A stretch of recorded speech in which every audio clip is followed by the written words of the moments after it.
नमस्कार दोस्तों, मैं आप सबके सामने एक और वीडियो लेकर के आया हूँ। इस वीडियो में मैं आपको Y2K नामक एक कंप्यूटर बग के बारे में बताऊंगा। Y2K बग को हम लोग मिलेनियम बग्स के नाम से भी जानते हैं। मिलेनियम क्यों? क्योंकि ये ईयर 2000 का बग है और ईयर 2000 के स्टार्टिंग में पूरे वर्ल्ड में इसने एक बहुत ज़्यादा दहशत का माहौल क्रिएट कर दिया था। अच्छा, इसका जिक्र मैं आज इसलिए कर रहा हूँ क्योंकि 12th में 2022 को प्रधानमंत्री जी ने अपने स्पीच में इसका मेंशन किया था।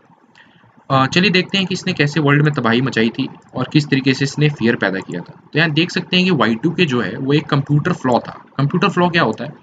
बेसिकली आपने वायरस का नाम सुना होगा, ट्रोजन का नाम सुना होगा। तो ये उस तरीके की चीज़ें होती हैं जो कंप्यूटर सिस्टम को पूरी तरीके से हार्म पहुंचाती हैं। तो ऐसा माने जाने लगा कि ये may have caused the problems, मतलब ऐसा माने जाने लगा कि ये प्रॉब्लम्स आ सकती हैं। और ये जो प्रॉब्लम थी ये बेसिकली डेट्स को लेकर की थी। डेट्स यानी कि जो तारीख है उसको लेकर के थी। तो क्या थी वो प्रॉब्लम, मैं आपको आगे डिस्कस करूंगा। Y2K बेसिकली क्या था, वो एक सॉफ्टवेयर रिलेटेड भी था और हार्डवेयर रिलेटेड भी प्रॉब्लम थी। सॉफ्टवेयर यानी कि जो कंप्यूटर का अंदर जो हम सॉफ्टवेयर एप्लीकेशंस होते हैं उनकी बात कर रहे हैं, और हार्डवेयर यानी कि जो माउस हो गया, कीबोर्ड हो गया, उनकी बात कर रहे हैं।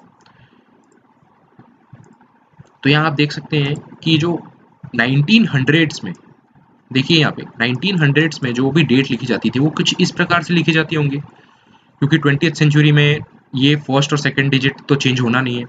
तो उस समय जो, क्योंकि कंप्यूटर के उस समय नए नए ही आए थे, और क्योंकि आप जानते भी होंगे कि कंप्यूटर लैंग्वेज में केवल दो तरीके की डिजिट यूज होती है, 0 और 1, जो कि बूलियन अलजेब्रा में यूज की जाती है। और ये फॉल्स वैल्यू देता है, ये ट्रू वैल्यू देता है, और बहुत ऐसी चीजें हैं। तो उस समय क्या था कि कॉम्प्लेक्स कंप्यूटर प्रोग्राम्स जब पहले पहले बार लिखे जा रहे थे, तो इंजीनियर्स ने 2 डिजिट कोड ही यूज किया था उस साल के लिए। ठीक है, तो उसमें क्या था कि जो 19 था उसको एज अ कांस्टेंट रखा गया था, क्योंकि इसको तो चेंज होना नहीं था 1901 से लेके 1900 से लेके 1999 तक। लेकिन उन्होंने ये नहीं सोचा कि जब 2000 आएगा तो इसको चेंज होना पड़ेगा। तो उनको ये लगा कि जो कंप्यूटर जब है, जब ईयर जो 2000 में बदलेगा, तो कंप्यूटर उसको एज 2000 इंटरप्रेट ना करके उसको 1900 ही इंटरप्रेट कर लेगा। यानी कि 1999 के बाद जो तारीख आएगी वो वापस से 2000 ना आकर के क्या आ जाएगी, 1999 ही आ जाएगी, 1900 आ जाएगी, सॉरी। तो ये जो थी ये बहुत बड़ी समस्या थी उस समय की, क्योंकि बहुत ज़्यादा इफेक्ट करता है ये पूरे वर्ल्ड को। तो यहाँ देख सकते हैं आपकी जो ईयर 2000 जैसे जैसे मैं पूरा डिटेल दी हुई है कि ईयर 2000 जैसे जैसे आया तो इन्होंने ये रियलाइज़ किया कि कंप्यूटर जो है उसको 1900 एज्यूम कर लेगा, ठीक है, उसको उस तरीके से इंटरप्रेट कर लेगा। और जो प्रोग्राम जो डेली बेसिस पे जो एक्टिविटीज़ होनी थी उसको ये डैमेज पहुंचा सकता था।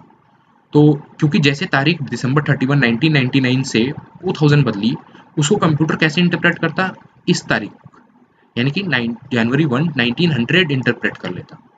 अच्छा, Y2K क्या है? Y यानी कि ईयर होता है, और 2K जो है ना वो बेसिकली किलो यानी कि 1000 यानी कि 2000 के लिए बेसिकली यूज किया जाता है। तो यहाँ हम देखते हैं कि उस समय इस जो बग था उससे मेजर प्रॉब्लम किसको होती, तो उसमें बैंक्स को मेजर प्रॉब्लम होती है। क्यों? क्योंकि जो कैलकुलेशंस होती थी ना, क्योंकि 1900s में 1999 आते आते क्या था कि ज़्यादातर जो डिपेंडेंसी थी वो हमारी कंप्यूटर सिस्टम पे हो चुकी थी। तो जो जो कैलकुलेशन होनी थी, जो इंटरेस्ट कैलकुलेट होती थी, वो कंप्यूटर द्वारा ही किया जाता था।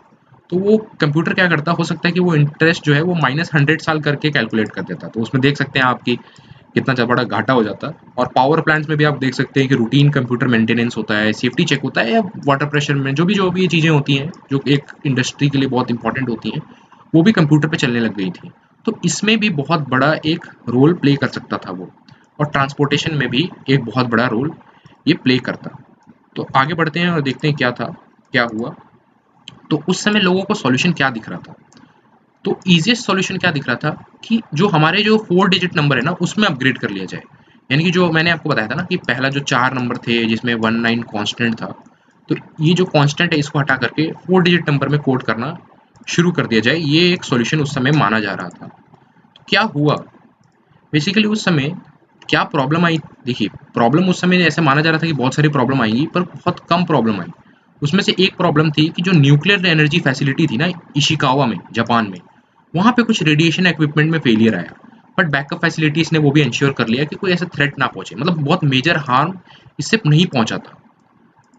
तो इंडिया ने कैसे कंट्रीब्यूट किया, ये हमारे लिए बहुत इंपॉर्टेंट पॉइंट है। तो आप देख सकते हैं कि क्योंकि उस समय बहुत बड़ा क्राइसिस चल रहा था, तो यूएसए को वर्कफोर्स की जरूरत थी उस प्रॉब्लम को फिक्स करने के लिए। तो इंडिया ने उस अपॉर्चुनिटी का फ़ायदा उठाया और बिगेस्ट पूल ऑफ इंजीनियर्स को दे दिया, क्योंकि आप जानते हैं उस समय भी इंजीनियरिंग का काफ़ी चलन था और आज भी मतलब उतना तो नहीं है पर चलता ही जा रहा है। तो इंडिया ने बहुत ज़्यादा वर्कफोर्स अपने प्रोवाइड की। उसमें जो मेजर चीज़ जो हुई वो थी बिजनेस प्रोसेस आउटसोर्सिंग। आउटसोर्सिंग क्या होता है? अपनी चीज़ किसी और को बाहरी आदमी को दे करके उससे काम निकलवाना। तो ये हायर लेवल पे लेके गई थी। पहले जो लेवल था यानी कि जिस जिस उसमें हो रही थी, जिस दायरे में इसको किया जा रहा था वो बहुत कम लेवल का था, पर अब इसको उठाया गया अपने लेवल से और काफ़ी ज़्यादा हम लोगों ने वर्कफोर्स प्रोवाइड की यूएसए को। तो जैसे जैसे यूएसए यूटिलाइज करते गए हमारे सर्विसेज को, वैसे वैसे कुछ ऐसी कंपनीज थी जैसे इन्फोसिस और टीसीएस जिसका आपने नाम सुना होगा, वो स्ट्रेंथन होती रही, वो बहुत ज़्यादा अपने आप को डेवलप करती गई। और कुछ सिटीज़ ऐसी थी जैसे हैदराबाद हो गया, बैंगलोर हो गया, वो आईटी सर्विसेज में ब्लॉसम करने लग गई। क्यों? क्योंकि वो आउटसोर्स कर रही थी अपने सर्विसेज को अक्रॉस द ग्लोब। और इसके बाद क्या हुआ कि जो इंडिया की जीडीपी थी 1.2% कंट्रीब्यूट करती थी आईटी सेक्टर 1998 में, जो कि कंट्रीब्यूशन बढ़ के 7.7% हो गया जीडीपी का। ये बहुत ज़्यादा बड़ा रोल हुआ था इसका। तो ये चीज़ बहुत इंपॉर्टेंट थी यहाँ पे। तो thank you for watching the video. यहाँ ये यही तक हम लोग ख़त्म करेंगे आज। और प्लीज़ लाइक करिएगा, सब्सक्राइब करिएगा और सपोर्ट करते रहिएगा। जय हिंद।